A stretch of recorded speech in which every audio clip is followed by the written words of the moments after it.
Down Louisiana, Senator Bill Cassidy commented on the encampments and protests. We need accountability. Now, some colleges are brokering deals with the protesters in the encampments, and in these deals, it includes not investing in Israel with their trust funds. That is misguided. If you appease their demands, it only emboldens them to ask for more, and others around the country to do the same sort of holding everybody hostage until they get their demands.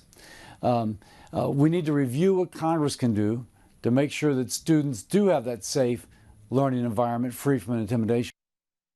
He says he's introduced a bill to make sure students know their rights and how to file a civil rights complaint if they experience discrimination.